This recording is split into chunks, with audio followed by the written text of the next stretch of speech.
इस तरह मारा गया जंगलों का भूत मांडवी हिडमा। अगर ये गलती ना करता तो कभी नहीं मारा जाता हिडमा। क्या हिडमा को मरवाने में उसकी पत्नी का हाथ था? आखिर कैसे पुलिस के जाल में फंस गया हिडमा? और सबसे बड़ा सवाल, जिसे पकड़ने के लिए देश की एजेंसियां 10 साल से इंतजार कर रही थीं, वो अचानक पुलिस के जाल में कैसे फंस गया? इन सब सवालों के जवाब आपको इसी वीडियो में मिलेंगे। लेकिन कहानी शुरू होती है जंगल की उस सुबह से, जहां सूरज रोशनी के साथ नहीं, गोलियों की आवाज के साथ निकला था। घना जंगल, धुंध से भरी सुबह, हर पत्ता सरसराए तो लगे जैसे कोई छिपा हो। और इसी सन्नाटे के बीच 18 नवंबर की सुबह 6 बजे भारत की सुरक्षा एजेंसियों ने एक ऐसा ऑपरेशन अंजाम दिया जिसे पूरा करने की डेडलाइन खुद गृह मंत्री ने दी थी। और आज वो दुश्मन जिसने एक दशक में 26 बड़े हमलों की प्लानिंग की, जिसके नाम से बस्तर, सुकमा से लेकर दंतेवाड़ा तक सुरक्षा बल सतर्क हो जाते थे, वो मांडवी हिडमा ढेर कर दिया गया है। लेकिन कहानी यहीं से शुरू होती है, क्योंकि ये सिर्फ एक एनकाउंटर नहीं था। ये 34 घंटे का ऐसा शिकारी शिकार गेम था जिसमें पहली बार शिकारी बदल गया था। आंध्र प्रदेश की सुरक्षा एजेंसियों को कुछ दिनों से संकेत मिल रहे थे कि छत्तीसगढ़ में दबाव झेल रहा माओवादी नेटवर्क अब सीमा पार कर आंध्र प्रदेश में शिफ्ट होने की कोशिश कर रहा था। आईपीएस महेश चंद्र लड्ढा के नेतृत्व में तुरंत एक हाई इंटेंसिटी इंटेलिजेंस वॉच शुरू की गई।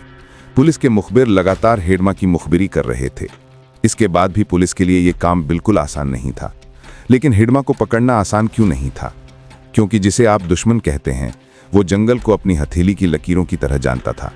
18 नवंबर को पुलिस को गुप्त इनपुट मिला कि हिडमा अपनी पत्नी मदकम राजे और गार्ड्स के साथ आंध्र की तरफ बढ़ चुका है। इसके बाद शुरू हुआ 34 घंटे का नो मिस्टेक मिशन। उसकी मूवमेंट मैप की गई, जंगलों के संभावित रास्ते चिन्हित किए गए कि किस किस रास्ते से हिडमा जंगल में आ सकता है। साथ ही ये ध्यान में रखा गया कि वो किन किन ठिकानों में रुक सकता है। हिडमा कोई आम नक्सली नहीं था, उसकी जंगल में अद्भुत पकड़ थी। वो टैक्टिकल डिसिप्लिन और उसकी लोकल नेटवर्क पर पकड़ मजबूत थी। यही वजह थी कि वो भारी तैनाती के बावजूद बार बार बच निकलता था। लेकिन इस बार कुछ अलग होने वाला था। ये वो समय था जब एक छोटी गलती होती तो पूरा ऑपरेशन मिट्टी में मिल सकता था।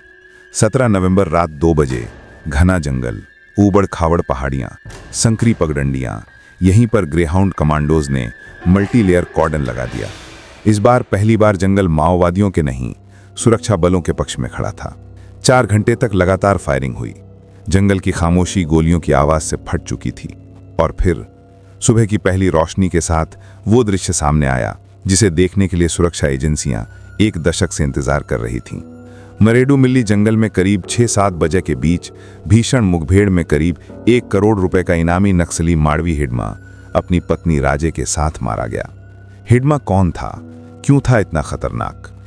हिडमा पिछले 1 दशक में कई बड़े हमलों का मास्टरमाइंड था।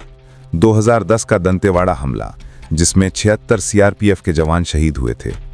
इसी तरह 2013 का जीरम घाटी हत्याकांड, जिसमें 27 कांग्रेसी नेता मारे गए थे।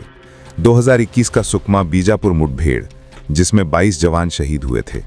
केंद्रीय गृह मंत्री अमित शाह ने 30 नवंबर 2025 तक हिडमा को खत्म करने की डेडलाइन दी थी। और डेडलाइन से पहले ऑपरेशन पूरा। अमित शाह ने इस ऑपरेशन में शामिल सभी जवानों को बधाई दी। ये कहानी सिर्फ एक एनकाउंटर की नहीं थी, ये एक दशक की तलाश, खतरनाक पीछा और भारत की सुरक्षा एजेंसियों की सबसे सटीक प्लानिंग की कहानी थी।